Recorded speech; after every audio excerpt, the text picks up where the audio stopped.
Captain Matt here with Captain's Quarters First Class, a podcast about outdoor lighting and all the business associated with that, from landscape lighting to Christmas lighting to permanent soffit lighting. Um, I'm your Huckleberry for all those things. So I am doing a training with the Lighting Trade School, Three Amigos out in California at the end of February. Check out lightingtradeschool.com for that. I do also offer personal mentoring across Christmas landscaping and or soffit lighting. And you can check out CaptainMattOutdoors.com for that. Also, doing a big Fact Map event. When you see this, is probably this Friday to set goals. And I wanted to do another episode. I know, I think the last one or two podcasts, we've been talking about goals, setting them up, what that looks like, real, reasonable, radical, and impossible. But one of the things I want to talk about is, okay, we say I want to do $1 million, right? As an example, I want to do $1 million this year in top line revenue. Well, depending on the size of your business, let's pretend like that's a large number. It could be 10 million, depending on where you are at in business, right? Whatever that number is, I'm going to use 1 million because it's simple. I want to do 1 million. Well, when you look at that 1 million and you tell your lighting advisors or your sales team or your team, we're looking to do 1 million. And, your sales guy knows that it's January 20th and he's sold like $20,000 worth of work so far. It seems so unachievable. Well, it can seem so unachievable. So what is one of the things that I do to make it achievable, not just for my team, but also in my head, is I translate everything, right? For us in the outdoor lighting world, I know it's Christmas is off the table for me in this case, right? It's landscape lighting, soffit lighting. Well, in the last sales office, I had, these big 3 or 4 foot letters, and it said 13 lights a day.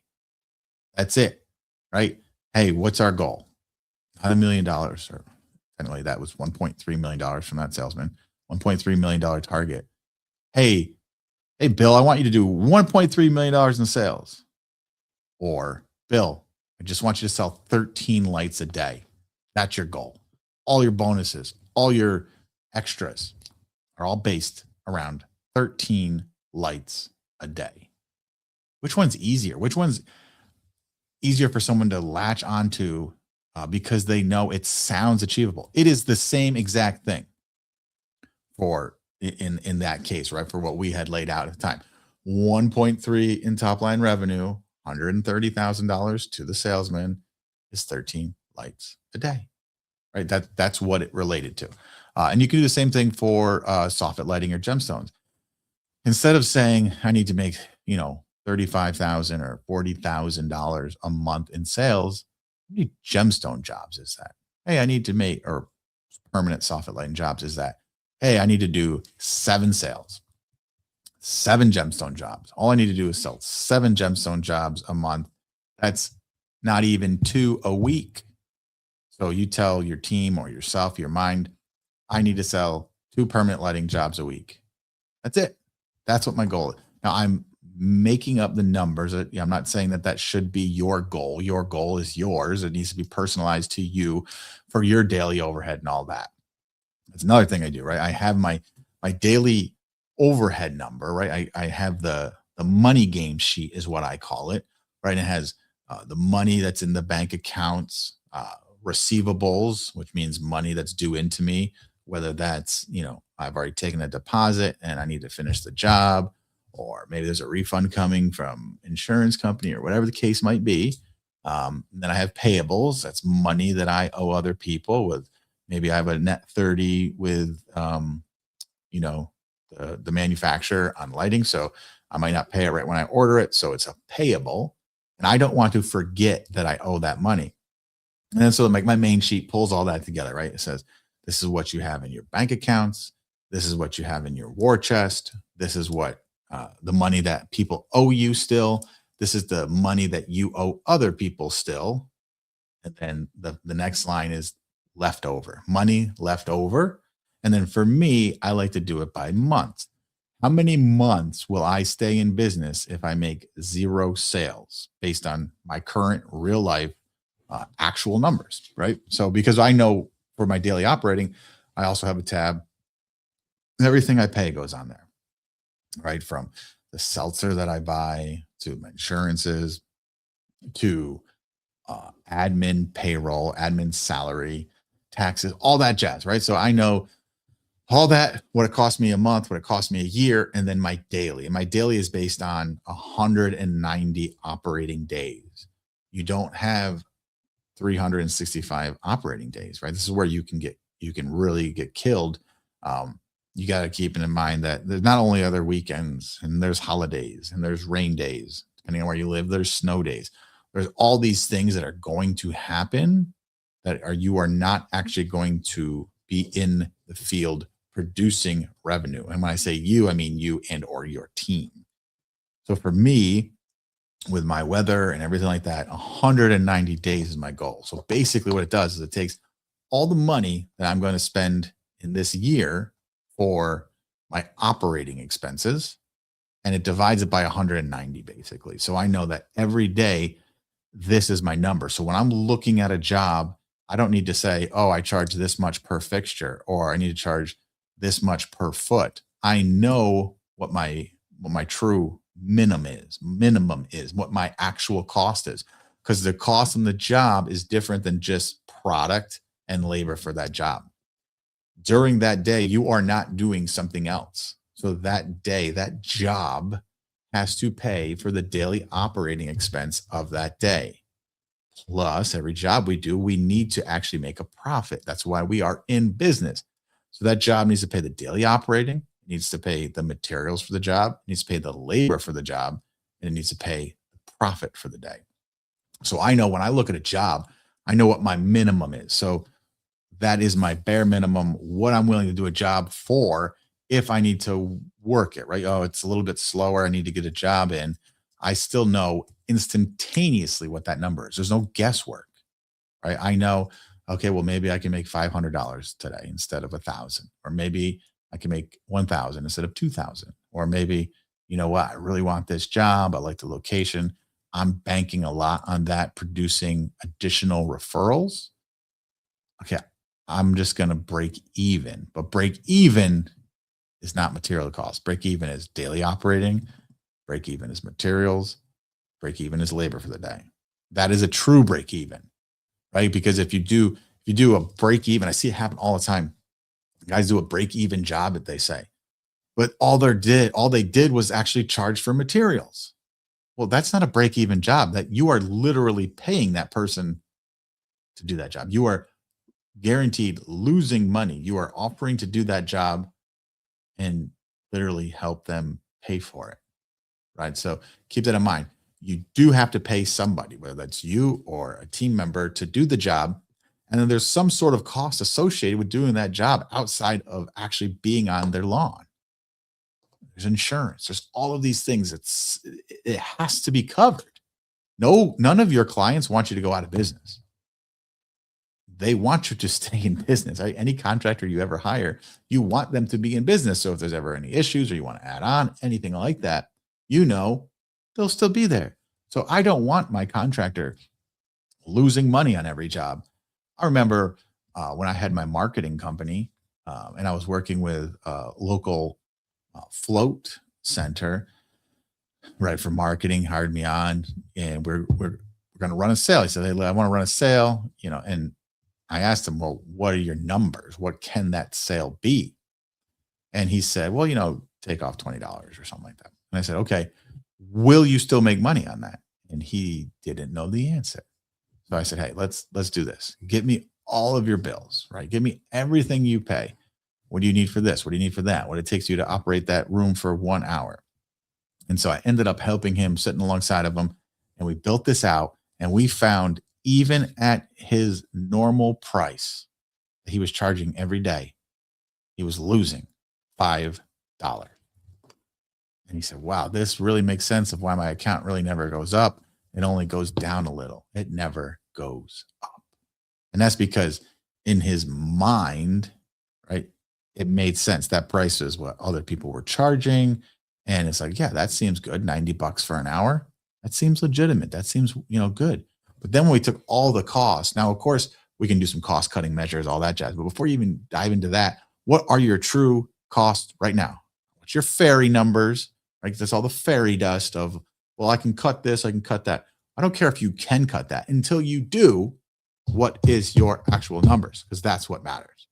So that's why it's so super important. And I also made some pretty bad decisions from not utilizing this sheet myself in the years before I made it. I was really good at making money and really good at making sure that I didn't make any personal money, right? I just ended up spending it all because I saw money in the bank, figured I could spend it. Saw money in the bank, figured I could spend it without putting in all the other things that is going to happen, salaries and future payments and truck payments and tax payments and all of this.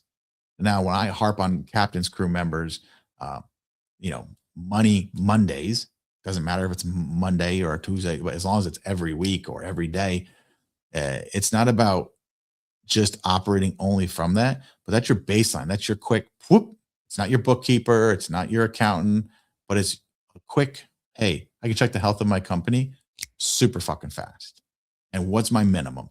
If I don't sell any jobs for 3 months, I'm still in business. Right? That's my minimum. Or is it 6 months? Is it 1 month? It all depends on the size and what you're looking to do. So that's for me. When I see something, if I'm under 3 months of zero jobs sold, that's my red alert. That's my red flag. Oh boy, something's happening. We got to make sure we change this. So that tells me something's happened with sales, something's happened with jobs taking too long. And it allows me to say, okay, quickly, let me check, right? Let me make a pivot right now instead of getting all off course and me at the end of the year and being like, why didn't I make any money? I sold so much.